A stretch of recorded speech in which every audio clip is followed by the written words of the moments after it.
Alors cette algue, qu'on retrouvera sous une couleur beaucoup plus rouge, presque brune, en descendant un petit peu le long de l'estran, eh bien on appelle ça du Chondrus crispus.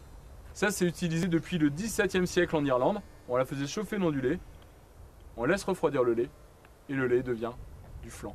Début 19e siècle, en Bretagne, eh bien des chercheurs vont travailler à diversifier le potentiel des algues et trouver dans cette algue, dissocié de l'algue, un sucre long qu'on appelle un phycoalgue colloïde gélifiant.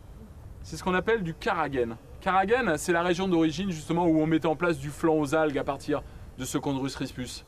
Et bien ce carragène, vous le retrouvez très régulièrement dans votre alimentation.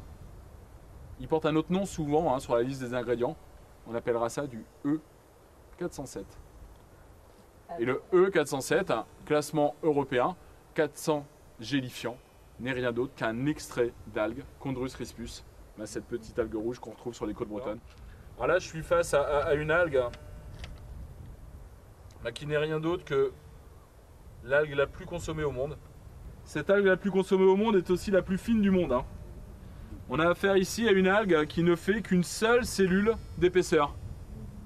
Cette algue, on appelle ça de la porphyra. Au Japon, on en consomme 400 000 tonnes par an. 400 000 tonnes provenant de culture.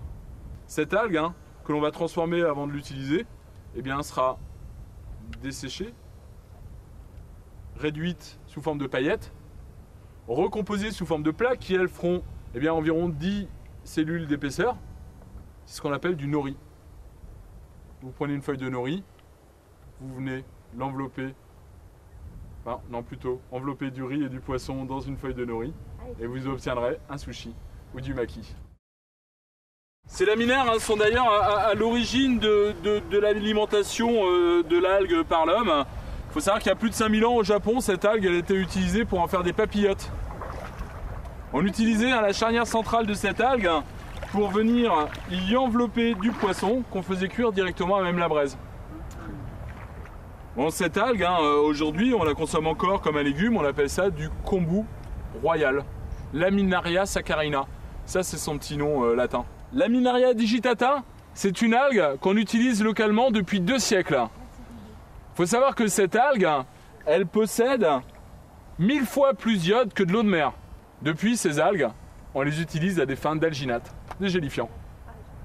Des gélifiants qu'on retrouvera dans la nature alimentation ici entre E401 et E405. E406, c'en est un autre dont vous avez très certainement déjà entendu parler, qui provient des algues qu'on appelle de l'agar-agar.